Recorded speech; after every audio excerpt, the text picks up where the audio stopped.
Recognizing the member for Kelowna-Mission. Thank you, Honourable Speaker. Today I rise to speak on a matter that strikes at the core of British Columbia's democratic values, the principle of transparency, and to shed light on the trend of diminishing transparency under the current government. This issue erodes the foundational trust between British Columbians and those elected to serve and has tangible negative impacts on the fabric of our society, including in my community of Kelowna-Mission. First, as legislators, we must agree that transparency ensures accountability, fosters public trust, and enhances the effectiveness of government operations. In recent years, under the leadership of the current NDP government, British Columbia has seen an erosion of transparency that is both alarming and deeply troubling, not only as many of us hear on the ground from folks feeling the decreased transparency, but also backed by reports and investigations that paint a bleak picture. Honourable Speaker, it's no surprise that the Canadian Association of Journalists has recognized this NDP government caucus as Canada's most secretive government. A recent report from the Office of the Information and Privacy Commissioner has laid bare the deliberate delays and barriers to information access that have surged to record levels.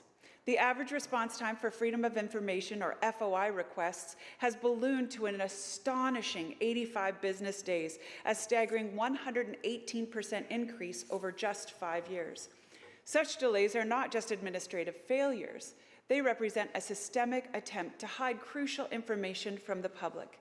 And let's not forget, glaringly obvious with the addition of the $10 fee for FOI requests under the misleading guise of improving the process. Even more concerning is the situation within specific ministries. The Office of the Premier, once a beacon of leadership and accountability, now holds an unprecedented record for delayed FOI response times, averaging 269 business days. Is this the change the Premier referred to that the people will feel and see? The level of delay is not only unacceptable, but also an affront to the principles of transparency and accountability that our democracy relies upon. But, Honourable Speaker, the issue of transparency extends beyond the confines of information access. It permeates the very sectors that touch the lives of every British Columbian.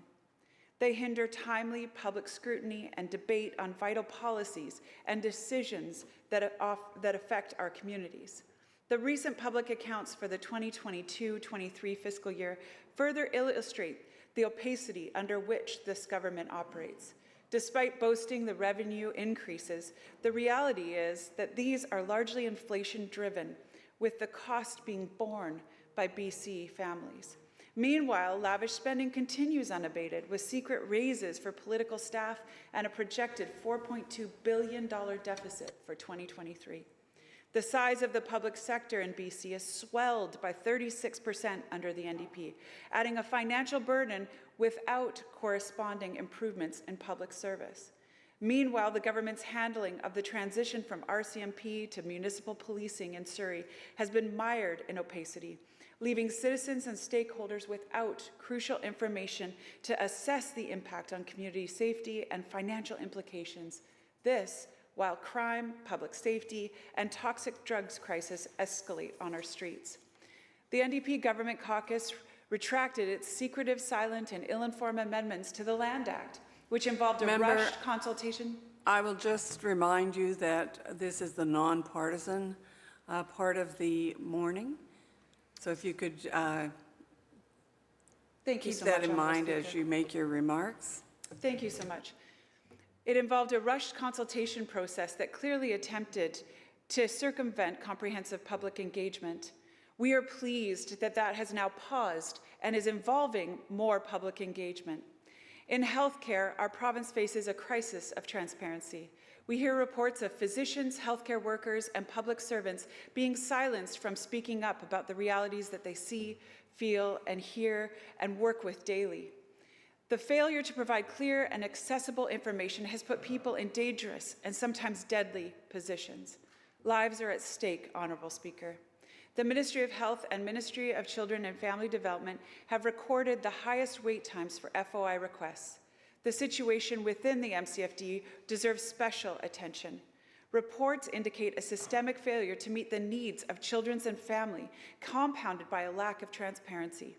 Families navigating the foster care system, children awaiting adoption, and youth requiring mental health services are all adversely affected. The legal breaches in FOI response times hinder advocacy and reform and obscure the scale of challenges facing these services. Will this government finally take responsibility for the erosion of transparency under their watch and implement necessary changes in the way they govern? Thank you, Honourable Speaker. Thank you, member.